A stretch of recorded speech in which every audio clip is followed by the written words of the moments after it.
Now this is the second part of my One Piece theory series. And if you haven't watched the first part, go and watch it first. Otherwise, you will miss the base of this theory. Without it, you won't be able to understand what's coming next. And subscribe to the channel too for the third part. As I said in my last video, I am here to prove a few things. First, Q. How devil fruits manifested as humans at the very beginning. Second, Q. Why only Chopper can break Domi Reversi. Third, Q. Why Sengoku's Buddha fruit is referred to as a god fruit.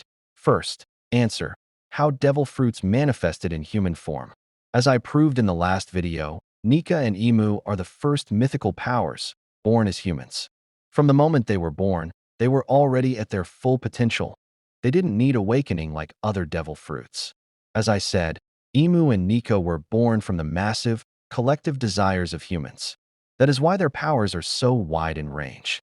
Because of this overwhelming concentration of desire and will, their origin as devil fruits transformed into actual living entities. If you notice, there are only four main gods. Sun God, god of freedom. Earth God, god of control. Forest God, god of life and balance. Rain God. Aren't these the things most deeply desired by humans? Freedom by slaves. Control by rulers. Life and balance by all living beings. Rain by most living beings as well. Then why isn't there a god of fire or a god of lightning? Because those were not collectively desired by humanity on the same scale. So instead, they evolved only into devil fruits, not into divine human forms. I think this explains perfectly why these god fruits first manifested as humans and how Imu himself is a devil fruit. Second, answer. Why only Chopper can break Domi Reversi. The reason is that Chopper is the forest god, though not yet awakened. As the god of life and balance, he has the ability to neutralize or heal the effects of control by restoring balance and life force. His touch directly simulates this effect. By the way, this is a popular theory. If you want a full breakdown, comment below. I'll cook it for the Fist Gang. Third, answer.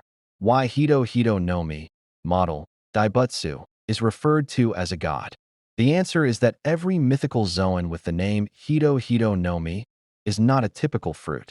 These fruits surpassed their devil fruit boundaries and evolved into human forms during Nika's era.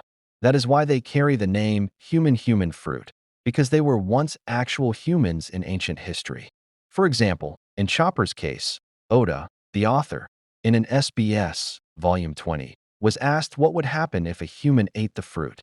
He joked that they would become enlightened, but did not give it a specific model name. This is very suspicious compared to Sengoku's clearly defined model, Daibutsu. Also, both of their devil fruits are not awakened yet. Another example, since the world government wrote the Devil Fruit Encyclopedia, they could have labeled these fruits as Hito Hito nomi to hide their true identities, just like they renamed the Nika fruit to the Gomu Gomu nomi. So, I think this is all for today. First gang, now it's time for the summary. All god fruits first evolved into human bodies due to collective human desire. Chopper is the forest god, making him the natural counter to Imu's control and domination. All mythical Zoans, especially human fruits, were once manifested as humans, but they are not as powerful as Nika, Imu, or an awakened Chopper. And this is the end of the video. If you agree even a little, then subscribe to the channel. This theory series will continue, and we are very close to 100 Fist Gang members. I hope we reach 100 before the next video arrives. So subscribe and help us reach that mark. The next part will be uploaded when we hit 100 subscribers. Until then, we'll cover other anime theories. This series will continue soon, and yeah, this hard work of mine deserves a like at least.